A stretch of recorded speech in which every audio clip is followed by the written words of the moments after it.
These characters in here, their names came as I asked for them, so I'm going to call them off as they sound or as they were told to me. Bland Comer stood above a glass wall in the hall overlooking the top of a rumbling crevasse, deep below a chasm in the South Pacific Ocean floor. He was in deep thought of how much time it would be before the rift would shift and start the chain reaction of a dangerous, catastrophic chapter in the surface dwellers' lives. The last days on the planet they called Earth. It will never look the same, and he wondered how they would fare in his care. Whether they would look at him oddly because of his physical appearance. It was foretold long ago, according to the old text, that the time was of an essence. And now, after centuries of waiting for the evildoers on the planet to finally have the justice brought upon their heads from on high, Bland was feeling a little anxious. He had no idea it would be he who would be chosen to lead them away before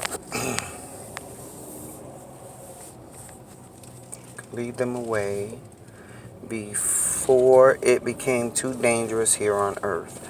They were not the most intelligent, mostly due to the educational systems and tainted religious teachings that the powerful had put in place over the centuries, with the understanding that it would keep the humans forever in a karmic loop.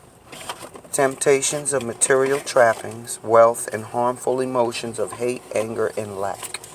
They were, however, favored at this time to be helped during their evolutionary graduation. It wasn't planned this way, but there was an interference that led to a more intervening with permission and careful watching for this time.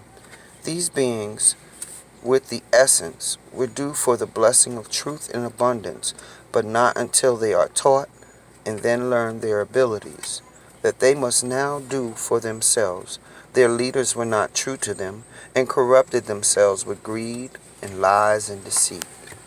The tainting of DNA and manifestations of their hearts and minds had proven time after time that their behaviors were a problem. I gotta tick down a little bit. Give me a minute. The scrolls were sent by a messenger ship over 60 years, 6 decades I have on here, that's what was told to me, announcing this mission. The messengers were pursued by the evil ones, and of the 3 ships, 2 had crashed and 1 had gone missing. It was only when a tracking beam picked it up on a screen that a rendezvous was made just underneath the northern pole. The crew had gone to the cold, frozen wastelands, escaping pursuit. Bland understood most languages and dialects of this solar system. Life, material worlds of being creations, and he had been raised traveling from one solar system or another with his mother, Fornell, telling him all he should know and guiding him in the learning of the word. They were from the Crab Nebula, a planet next to the robed throne ones. Their kind were to live the word of God in preparation for this day of the last days. His parents, who were also among the chosen, were given an honor by the Most High Lord. Another rumbling stirred him from the memories and back to the present. He worked out the plan on how to convince them once he had retrieved them, of why they were to come with him to fulfill prophecy.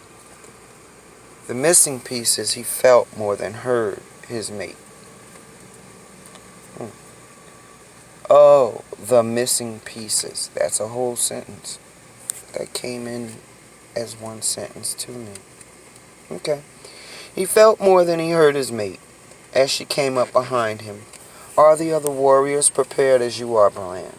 You have waited a long time for the signs of the rift, and I know you will make me proud, so do not worry.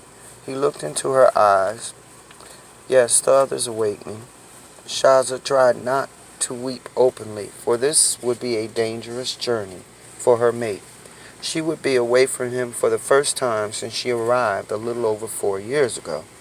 "We will miss you," she said as she rubbed her large belly. She was due any time now, or so she thought. She had done the math in her head many times and had come up with this same week. She had hoped that the child would not be born while Bland was on a mission, but after the rumbling in the crevice started a month ago, the time had passed rapidly, and she knew when she saw him reading the message on the screen one morning after breakfast that the time was upon him, and he would be leaving in a few moments. She wanted to be brave for him. After all, she was giving birth to their son. Farnell, Bland's mother, had told him that Shaza carried a male child. Bland had been happy as she grew rounder and larger with each passing month. He reached out and wrapped his big strong arms gently around her abdomen.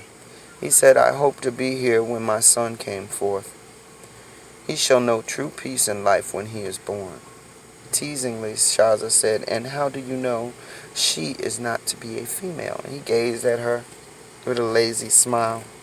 "You grow round after all this time, and it is always said with a male child, according to my mother and grandmother. And he will be a great watcher and warrior like his father." "No, Shaza. He will live in true peace, as it was before the first shift long ago," said Bland. Shaza looked confused. She had only known the world as it was now. She stood on tiptoe and placed a sweet, soft kiss on his cheek, then turned with him to leave for the subtrans. These subtrans, family, are these UFOs that are under the sea, so I guess you would call them, I forgot what they call them. But they go underneath the water, and they zoom through like fast like a fish when they shoot off. And that's what they call a subtrans. So I'm going to stop here. We're going in the bank.